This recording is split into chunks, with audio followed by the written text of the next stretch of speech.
Bagaimana kabarnya hari ini? Semoga dalam keadaan baik-baik saja ya. Tetap semangat untuk belajar meskipun kita dalam kondisi PJJ seperti ini.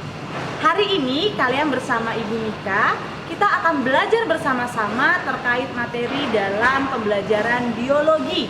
Nah, sudah ada yang tahu belum materi hari ini itu apa? Belum ya? Oke, untuk mengetahuinya kita lihat dulu cuplikan berikut ini.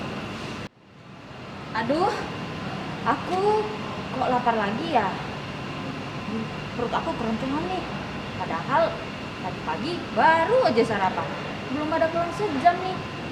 Ada masalah ya dengan perut saya?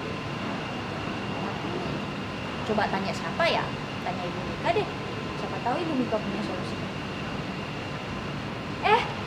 Ibu Mika kebetulan. Kenapa Bu Devi? Begini, saya mau ceritain masalah saya nih. Karena tadi pagi saya baru aja sarapan, tapi udah lapar lagi. Mungkin ada sesuatu Bu dalam perut Ibu.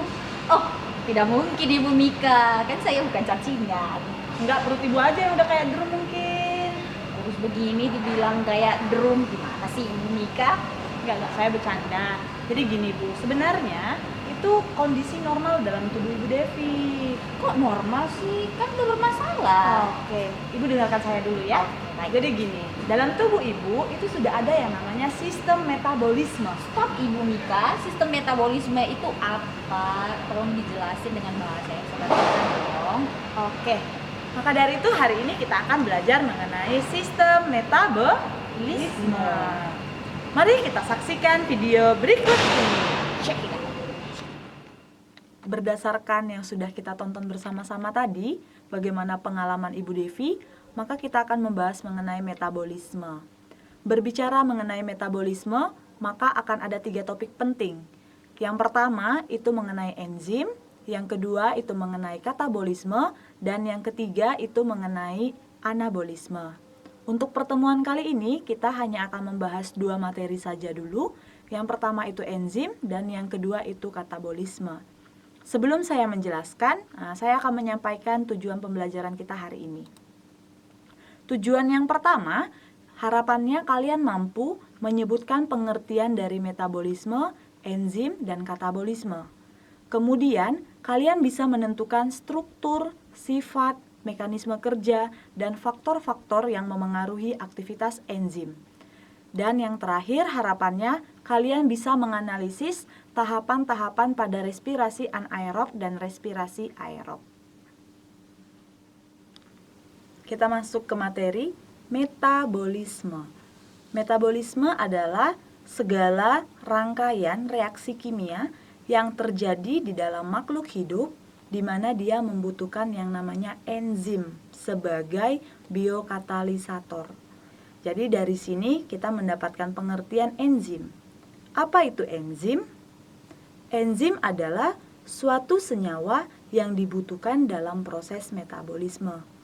Untuk enzim sendiri dibagi menjadi 4 bagian. Yang pertama itu ada strukturnya, kemudian ada sifatnya, yang ketiga itu ada mekanisme kerjanya, dan yang terakhir ada faktor-faktor yang memengaruhi kinerja atau aktivitas enzim.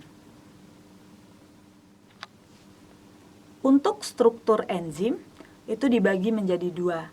Ada struktur yang dia sederhana dan ada struktur itu kompleks atau disebut dengan holoenzim.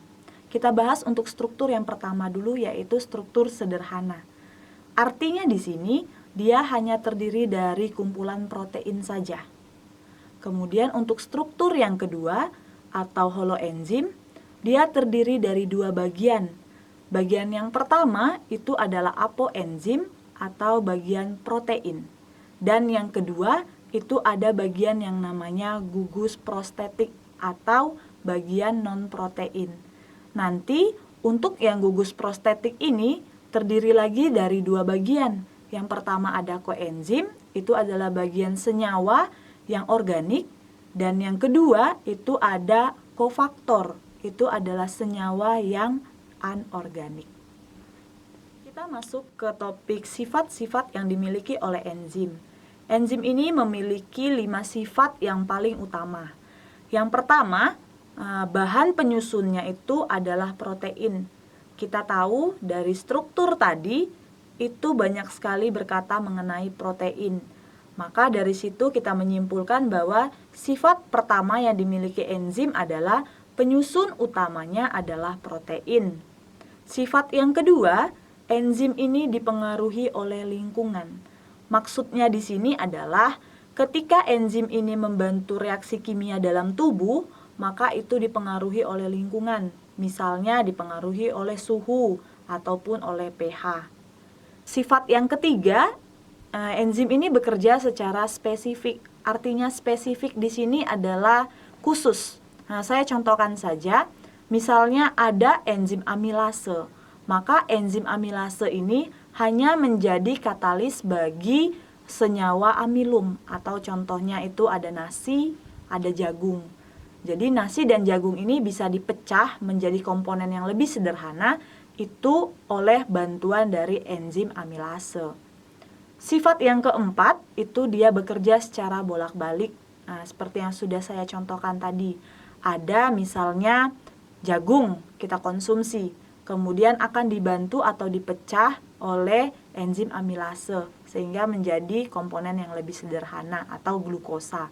Maka ini reaksinya bolak-balik, tidak hanya satu arah. Karena di sini enzim tidak ikut dalam produk. Dalam artian dia tidak menjadi produk. Dia hanya menjadi katalis atau mempercepat suatu reaksi. Dan sifat yang terakhir, di sini yang perlu digarisbawahi adalah ketika adanya reaksi kimia, ternyata jumlah atau volume enzim yang dibutuhkan itu hanya sedikit. Jadi cepat atau lambatnya suatu reaksi bukan ditentukan oleh jumlah enzim, tetapi ditentukan oleh lingkungan dalam makhluk hidup tersebut. Mekanisme kerja enzim. Berbicara mengenai mekanisme, maka ini tentang cara kerja enzim. Nah, enzim ini perannya hanya membantu atau mempercepat suatu reaksi. Jadi ketika enzim bertemu dengan yang namanya substrat, maka dia akan menghasilkan produk dan tetap ada enzim itu sendiri. Nah, saya contohkan misalnya enzim lipase. Nah, enzim lipase ini bertugas untuk merombak atau memecahkan molekul lemak. Maka ketika enzim lipase mengikat lemak, maka dia akan menghasilkan yang namanya asam lemak dan gliserol itu sebagai produk. Dan tidak lupa tetap ada enzim lipase yang dihasilkan. Kemudian ada teori atau hipotesis mekanisme kerja enzim. Hipotesis ini ada dua. Yang pertama adalah hipotesis lock and key. Dan yang kedua ada hipotesis kecocokan induksi. Ini dua pandangan yang berbeda, saya akan menjelaskan satu persatu. Hipotesis yang pertama itu hipotesis lock and key atau sering disebut dengan gembok dan kunci. Pada hipotesis ini, di sini diibaratkan bahwa yang berperan sebagai gembok itu enzim dan yang berperan sebagai kunci itu adalah substrat. Maka ketika enzim dan substrat bertemu dan menjadi suatu reaksi, maka akan menghasilkan produk. Ketika substrat ingin dipecah oleh enzim, maka di hipotesis ini si substratlah yang harus menyesuaikan diri. Sama seperti ketika kita menggunakan gembok dan kunci. Kalau kita mau membuka gembok, itu harus kuncinya yang sesuai dengan gemboknya, bukan? Nah, sama seperti di sini. Maka di sini substrat harus menyesuaikan diri dengan enzim sehingga terjadi suatu produk. Untuk hipotesis yang kedua, yaitu hipotesis kecocokan induksi, ini merupakan kebalikan dari hipotesis yang pertama. Nah, di sini yang berperan untuk menyesuaikan diri bukan substratnya, tetapi enzim. Maka di sini diberikan hipotesis bahwa sisi aktif yang bersifat fleksibel itu adalah sisi aktifnya enzim, sehingga enzim harus menyesuaikan dengan substratnya, sehingga terbentuklah suatu produk ketika terjadi reaksi kimia dalam metabolisme tubuh makhluk hidup. Oke, kita masuk ke topik terakhir dari enzim, yaitu faktor-faktor yang memengaruhi aktivitas enzim. Ada 5 faktor yang memengaruhi, saya akan memaparkan satu persatu. Yang pertama itu enzim dipengaruhi oleh suhu. Jadi setiap enzim memiliki suhu yang berbeda-beda dalam aktivitasnya. Berbeda antara misalnya enzim amilase itu suhunya sekitaran hanya 20 sampai dengan 40 derajat Celcius. Tetapi ada enzim yang dia aktif ketika di suhu yang tinggi. Misalnya enzim-enzim yang terdapat di bakteri pada heat tolerant, artinya seperti itu. Kemudian yang kedua itu ada pH, seperti yang sudah dari awal saya contohkan ya, bahwa dia bekerja berdasarkan lingkungan yang tepat. Maka enzim-enzim ini juga memiliki pH-pH tertentu ketika bekerja. Contohnya misalnya enzim pepsin, dia akan bekerja maksimal ketika berada di pH 1 sampai dengan 2. Kemudian misalnya enzim amilase, dia itu bekerja secara maksimal ketika dia berada di pH 7 sampai dengan 8. Faktor yang ketiga itu adalah konsentrasi enzim. Nah, selain konsentrasi enzim, faktor yang keempat itu adalah konsentrasi substratnya. Jadi saya akan menggabungkan dua penjelasan dari dua faktor ini. Konsentrasi enzim dan konsentrasi substrat ini harus seimbang. Artinya tidak boleh substratnya lebih banyak, enzimnya sedikit, ataupun enzimnya banyak, substratnya sedikit. Maka itu akan mempengaruhi kinerja enzim. Kemudian faktor yang kelima, yaitu faktor atau zat penghambat. Di sini ada yang namanya inhibitor. Jadi ternyata dalam aktivitas enzim itu ada yang menghambat.